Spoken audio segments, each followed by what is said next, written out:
Bienvenidos a 360 grados, soy Rina Musali. Esto es una visión global de Iberoamérica. En esta ocasión les presentamos un programa especial, el segundo resumen anual de 360 grados para este año 2016. Un programa que llevó hasta sus pantallas 48 programas, así como más de 150 entrevistas relacionadas con la agenda de la política internacional y de los sucesos que impactan a Iberoamérica. En este segundo resumen anual les presentamos lo más importante sucedido para los países de Sudamérica y la región andina. Finalmente, el acuerdo de paz que llega en Colombia, la destitución de Dilma Rousseff y la llegada del conservador Michel Temer, la primera y la segunda vuelta electoral en Perú, así como la toma de protesta de Pedro Pablo Kuczynski, además de la crisis que azota en Venezuela. 360 grados, una visión global de Iberoamérica, los invita a realizar un recorrido del acontecer político, económico y social sucedido para la región andina y los países de Sudamérica en este año 2016. El suceso histórico más importante, el acuerdo de paz en Colombia, que fue firmado el pasado 24 de noviembre y ya ratificado por el Congreso. Este acuerdo de paz que pone fin a 52 años de conflicto armado y que dejó 220,000 muertos, alrededor de 8 millones de víctimas, así como 6.9 millones de desplazados. En este año 360 grados también estuvo pendiente sobre la crisis política, económica e institucional en Brasil, la despedida y la destitución de Dilma Rousseff del poder, así como la llegada del liderazgo conservador de Michel Temer. En este recorrido 360 grados concentró su mirada en las elecciones en Perú, la primera y la segunda vuelta electoral que terminaron por desfundar el poder del fujimorismo y atestiguar la llegada de Pedro Pablo Kuczynski al poder, una presidencia que se enfila hasta el 2021, fecha del bicentenario de este país. En este camino 360 grados no pudo soslayar la situación en Venezuela y el encadenamiento de varias crisis simultáneas. La crisis política, la crisis económica, el desabasto energético y también la falta de alimentos. En nuestros programas nos preguntamos sobre la política exterior de Venezuela y el proceso negociador que se está dando entre el gobierno de Nicolás Maduro y la oposición. Este fue el año de la paz en Colombia. 360 grados estuvo muy pendiente de todos los pasos anhelados para llegar a esta paz. Desde el plebiscito que se rechazó el pasado 2 de octubre hasta el nuevo acuerdo firmado el pasado 24 de noviembre y ratificado por el Congreso. El 23 de marzo no fue firmada la paz entre Colombia, el gobierno de Juan Manuel Santos y las FARC. Un acuerdo que no fue firmado y que no puso fin a un conflicto de más de medio siglo. ¿En dónde colocarías tú los puntos más ácidos que pausaron los acuerdos de paz? A ver, yo creo que el 23 de marzo se tenía una fecha que fue acordada por el presidente Santos y el jefe de la FARC, Timochenko. Yo creo que esta fecha, cuando fue establecida, más que para firmarla, yo creo que fue una fecha para presionar y acelerar las negociaciones que en ese momento estaban estancadas y que lo que buscaba el presidente Santos era acelerar. Un primer punto era el desarrollo integral campesino, otro, la participación política de las FARC en la vida política una vez que se desmovilicen. El tema de drogas, que es muy sensible en Colombia porque ha sido, digamos, como el alimentador financiero de la guerra, y el tema de víctimas. ¿Cuál es tu sentir de este comportamiento de la comunidad internacional? ¿No conectaron con este dolor de víctimas, con este sentir ciudadano? Lo que pasa es que el gobierno de Colombia le hizo un lobby internacional muy fuerte al proceso, fueron a visitar a todo el mundo hablándole de las bellezas que esto tiene, pero nunca le permitieron a la otra parte o a las víctimas expresar lo que realmente hay detrás de. Si a mí me dicen, mire, es que se va a firmar la paz en Palestina, entre Israel y Palestina, pues si yo no estoy informado, yo digo, no, listo, hay que firmarle, yo apoyo. Eso le pasó a la comunidad internacional. Giraron un cheque en blanco sin saber que no tenía fondos. creyeron en lo que el gobierno les dijo cuando ellos debieron haber contrastado. Pero claro, es que de gobierno a gobierno nadie contrasta nada. Eso se dan la mano, se hacen la foto, ganaron titular de prensa y pare de contar. Pero nadie ve la letra menuda de lo que ahí hay. Esto ha sido nada más que show de medios, una participación para ganar titulares de prensa en los canales internacionales, gastar mucho dinero con un avión o 2, 3 aviones llevando gente para aplaudir y pare de contar. Pero el fondo es lo que hoy hemos visto, que están haciendo las cosas mal hechas. ¿A quién se le ocurre hacer un plebiscito y firmar los acuerdos antes del plebiscito? Eso debió ser después. Aquí ensillaron el caballo antes de haberlo comprado. Y el pueblo es el soberano al final. Esa mayoría, esa minoría que ganó, se convirtió en mayoría. Y muchos dicen, no, pero es que es un 0.25%. Pues yo les digo, eso es el estadio, el Campín, lleno de gente por dentro y por fuera. O sea, eso es el full del estadio. Pero es que no son esos 60.000, son los 6.400.000 que dijeron no, en nombre de los que no votaron, en nombre de los abstencionistas, que los abstencionistas también son otra forma de resistir o de negarse o de no aceptar los acuerdos. Dicen que ante la duda, abstente. Yo que conozco la guerrilla, yo puedo decir que soy un farcólogo. Sí. Yo estuve secuestrado por la guerrilla, llevo 22 años investigándolos, denunciándolos, haciéndole el seguimiento a todos los casos de secuestro. ¿Quién nos va a decir de la noche a la mañana que unos criminales, como lo han sido ellos, van a querer actuar de buena fe?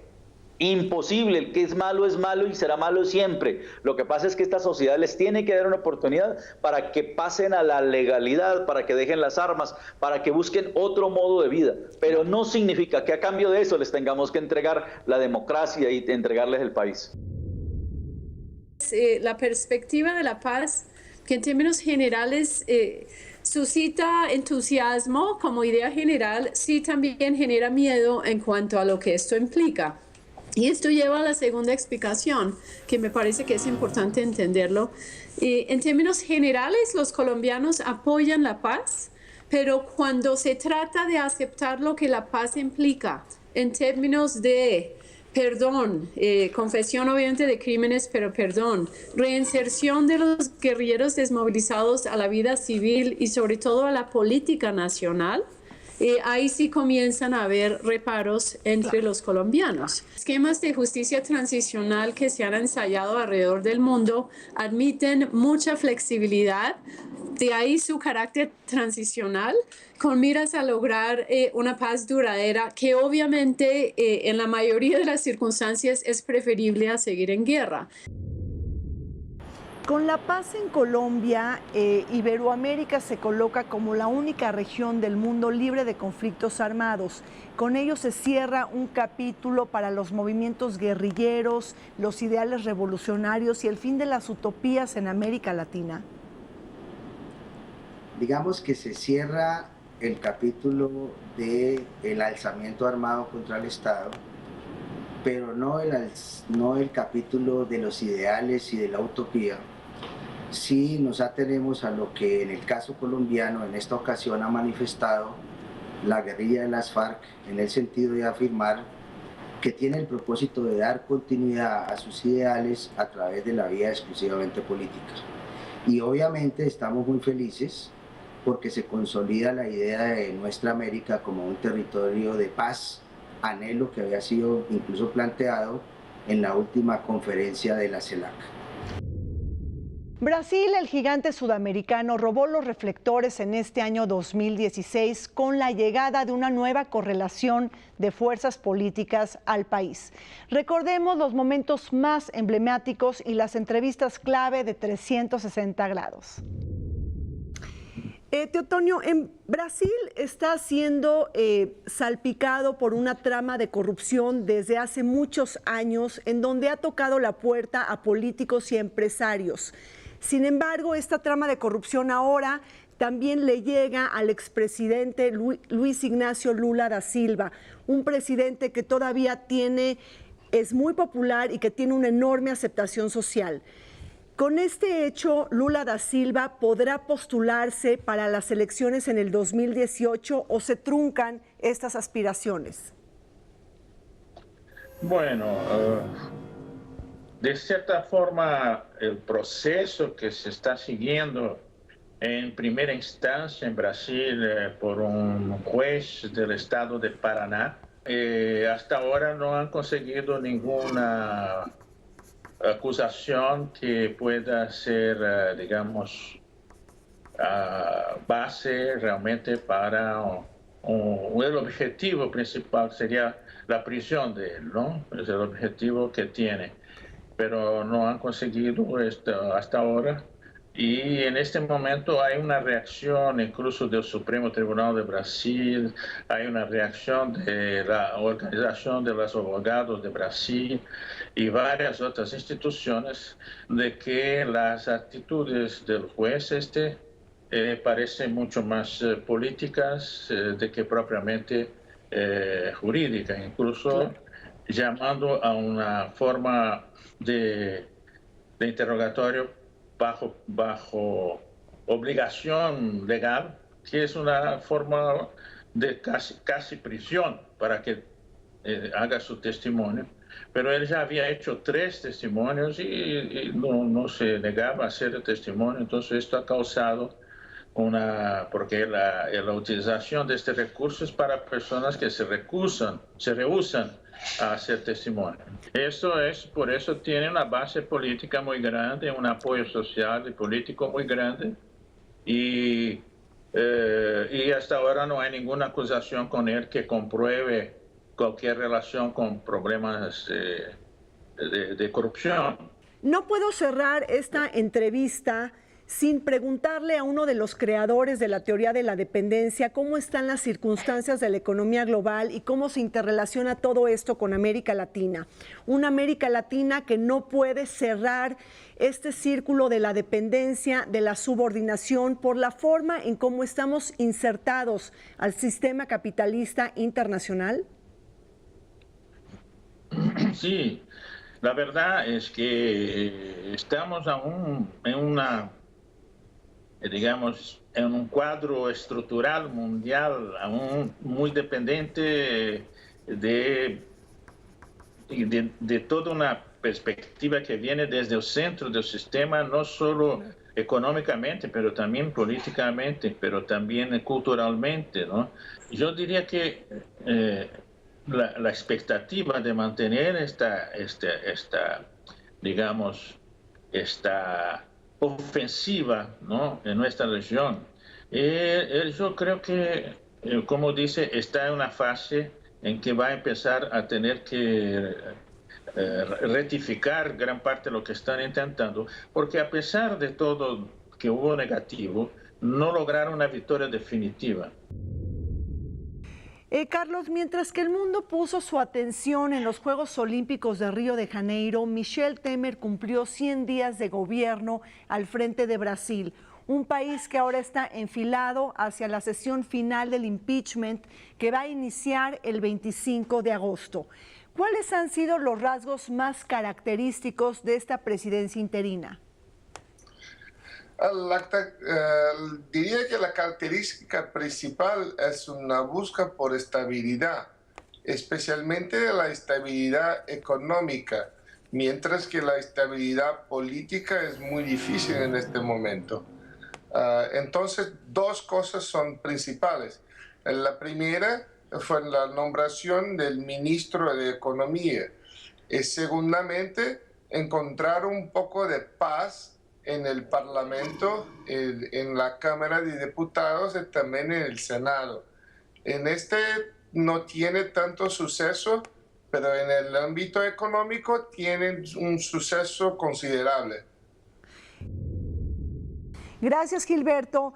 Pues mira, una vez terminados los Juegos Olímpicos de Río de Janeiro, Brasil sigue en la mirada internacional. Ahora inicia la fase final del juicio político de Dilma Rousseff. Desde tu punto de vista, ¿todo está listo para despojar a la presidenta de su cargo constitucional, una presidenta que fue elegida democráticamente por 54 millones de votantes, o bien tú ves alguna posibilidad de encontrarla todavía inocente?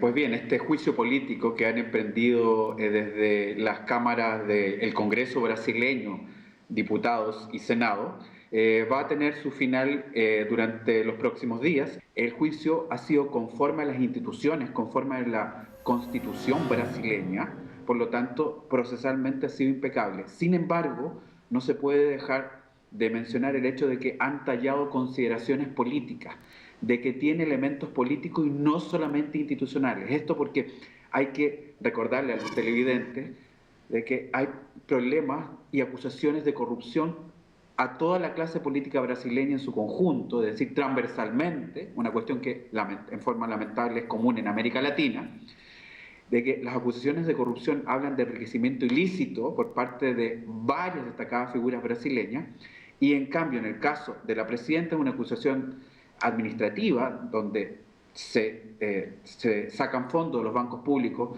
y aparentemente se desvían a las campañas. No se constituye la figura de enriquecimiento, a diferencia de las otras acusaciones, pero pareciera ser de que hay un chivo expiatorio, una cabeza de turco. No sé si estas palabras funcionan en México. Vamos a un corte. Cuando regresemos, las entrevistas más emblemáticas en 360 grados que dan cuenta sobre el acontecer en la región andina y los países de Sudamérica. No se vayan.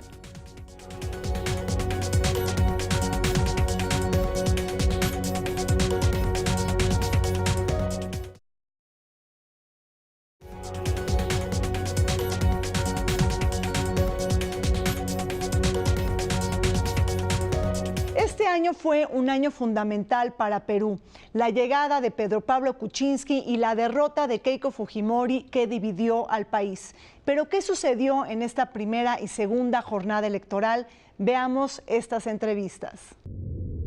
Bueno, yo creo que hay al menos dos vías principales de acción inmediata. Por un lado, y entiendo que el presidente electo Kuczynski ya está en esa tarea, mucho a través del que será su premier o presidente del Consejo de Ministros, el doctor Fernando Zavala, tratando de crear entendimientos que van a resultar fundamentales para la gobernabilidad con la oposición fujimorista, ¿no? Con Fuerza Popular. Ese es un primer carril esencial, porque de otra manera se pone en riesgo la capacidad efectiva de gobernar al Perú. En segundo término, bueno, responder a los requerimientos, a las demandas fundamentales de la sociedad.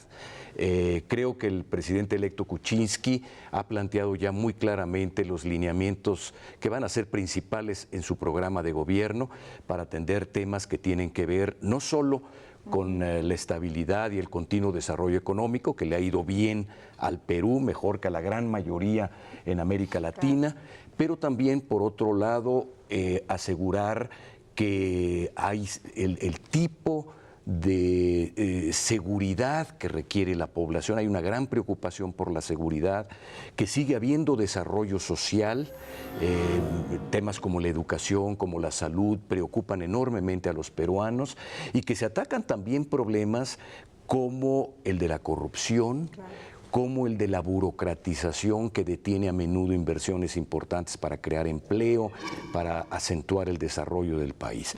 Ahora, Martín, ¿con qué ojos están mirando los ciudadanos fujimoristas la llegada de este presidente electo? Pues porque hay que recordar que el 49% de la población no votó por él.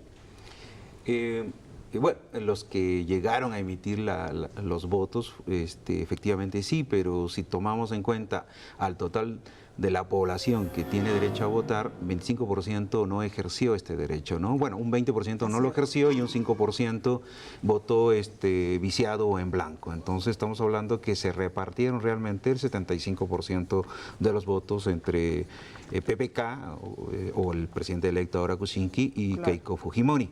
¿Qué visión tienen? Pues las últimas informaciones que están llegando con la nueva presidenta que va a ser del Congreso. Hay una posición encontrada.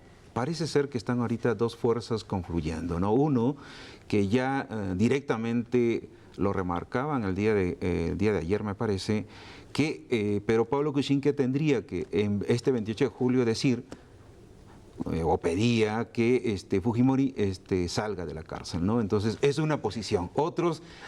Otros de la misma corriente decían, no, es una posición personal, no es una posición de la bancada. Y entonces han recibido al premier, pero ha sido el recibimiento más frío que ha tenido en la visita que ha hecho a los diferentes partidos. Entonces no vemos claramente qué esperar de ello. Veamos la siguiente conversación que da cuenta sobre los frentes abiertos en Venezuela y el proceso negociador entre el gobierno de Nicolás Maduro y la oposición. Venezuela está transitando por un momento muy delicado. Estamos viendo el encadenamiento de varias crisis simultáneas: la crisis política, la económica, la energética, el racionamiento en el uso de la energía eléctrica y también pues un desabasto de alimentos y de medicinas. ¿Cómo está el ciudadano palpando todas estas situaciones? Mira, bueno, primero, me encantaba estar acá en tu programa, Rina. Fíjate, lo que uno percibe, pues, en todos los programas, en los trabajos y las cosas que hacemos de Venezuela y nuestro contacto, pues, con las personas que viven allá, siempre es una gran desesperación por el tema, sobre todo de hacer filas, largas filas, ¿no? Durante muchas horas para poder conseguir los alimentos, ¿no? Eso ha sido algo que ha golpeado muchísimo al venezolano, la psique del venezolano como tal, porque no estaban acostumbrados a esto, ¿no? Yo, en mi experiencia personal, nunca lo hice y es algo que ha molestado mucho a las personas. El nivel de conflictividad que eso ha traído ha sido enorme. No sé si Manuel puede agregar, por supuesto, algo, ¿no? Que está allá todavía, ¿no? Sí, Manuel. Sí, efectivamente. Platícanos un poco. De acuerdo a las cifras del gobierno venezolano, la economía venezolana se contrajo en un 7.1% en el tercer trimestre del 2015 y el Fondo Monetario Internacional pronosticó una inflación récord del 270% en Venezuela. Y bueno, entonces aquí platícanos esta emergencia económica, cómo lo están paliando y sorteando los venezolanos. Sí, efectivamente, ya pues mi compatriota ya en el estudio pues iba ahondando y dando algunas primeras señales de lo que es la crisis aquí en Venezuela, una crisis que cada vez va a peor, la crisis política, la crisis económica, la crisis social, hay prácticamente crisis en todos los órdenes del país. Esas imágenes que han trascendido a nivel internacional de largas colas de personas en los establecimientos de comida, pues son reales, son en cualquier esquina donde se ve un supermercado, un mercado, cualquier establecimiento de venta de comida, pues las colas son ya prácticamente rutinarias, incluso pues prácticamente ya es parte del paisaje y ya se está haciendo, no quiero decir la palabra normal porque obviamente esto no es normal, pero ya es parte de la rutina del venezolano. Personas que desde la madrugada comienzan a hacer colas en los establecimientos de venta de comida y pueden durar horas. Se ha hablado de 10 horas, de 12 horas. Las personas pues pernoctan en los supermercados, en las afueras de los supermercados, esperando hacer las filas y esperando que inicie la venta de los productos. Y esto no solamente los alimentos, las medicinas.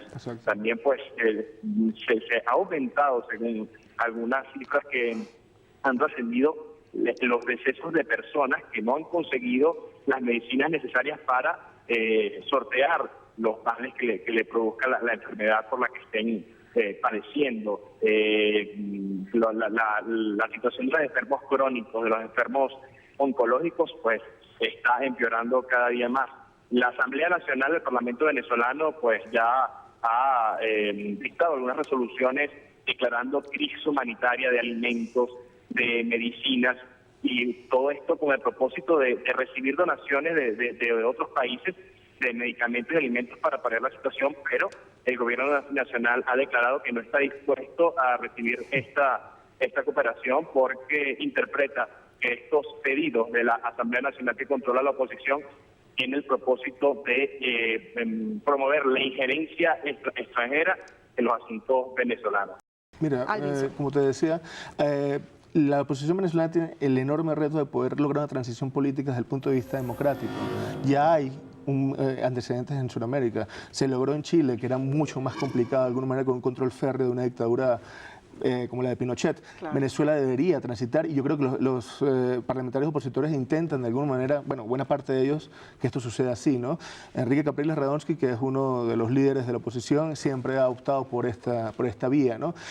Yo siento que, siento que el hecho de que el Consejo Nacional Electoral haya liberado las planillas para poder comenzar el proceso revocatorio, sin duda le da tiempo al gobierno, porque algunas estimaciones dicen que este revocatorio se hará quizás en el 2017, pero también le da tiempo a la oposición de organizarse, ¿no? Y siento que es el camino más plausible, ¿no? En medio de un gran escenario de conflictividad social, hay que ubicar un poco a la gente que nos está viendo en contexto. Estamos hablando de un país donde no hay luz eléctrica en buena parte de los estados durante el día, y cortes donde de agua, hay ¿no? cortes de agua en muchos de esos estados, porque recordemos que un sistema alimenta al otro.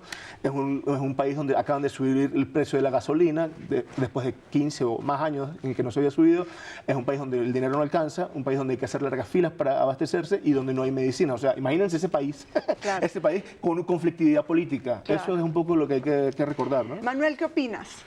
Sí, efectivamente, pues el cambio político que podría estarse impulsando en Venezuela desde los sectores cada vez más grandes de opositores al gobierno de Nicolás Maduro, quizás se viene también este movimiento no solo dándose en Venezuela, sino también en otros países del continente. Ya acabas de mencionar tú el caso de Argentina con la victoria de Macri, el revés electoral reciente que sufrió Evo Morales en Bolivia, y también está la situación de Brasil, donde el descontento parece que también es muy grande, y está allí la presidenta Rousseff enfrentando a la justicia de su país con la amenaza de ser desalojada del poder. Claro. Quizás se podría decir que Maduro no cuenta con ese respaldo regional que sí tuvo Hugo Chávez cuando estuvo en el gobierno. Fueron varios los episodios en los cuales Hugo Chávez recibía el apoyo de sus colegas de la región, pero todo esto desde el lado opositor, porque aquí en Venezuela siempre hay que analizar las cosas tomando en cuenta las dos visiones del país, dada la gran polarización política que hay en Venezuela. Todo ese apoyo regional que contó Chávez y que contó Maduro en el inicio de su periodo, del lado de la oposición se interpreta como un apoyo comprado con la renta petrolera, con regalos que dice la oposición de dinero que tanto Chávez como Maduro daban a países de la región, y el principal destinatario de esos aportes de recursos venezolanos es Cuba. El año 2016 cerró con una noticia sorprendente para el mundo. Después del Brexit y la victoria de Donald Trump en Estados Unidos, Colombia coronó la paz ante el acuerdo sellado por el gobierno de Juan Manuel Santos y las FARC, el presidente que ahora fue galardonado con el Premio Nobel de Paz en Oslo. Iberoamérica es la suma de todas sus partes. Lo que sucede en los países de Sudamérica y de la región andina fueron vistos, analizados y reflexionados en este programa de 360 grados. Me despido de ustedes, soy Rina Musali, y les pido que me acompañen todos los domingos a las 21 horas por el canal iberoamericano, la señal que nos une.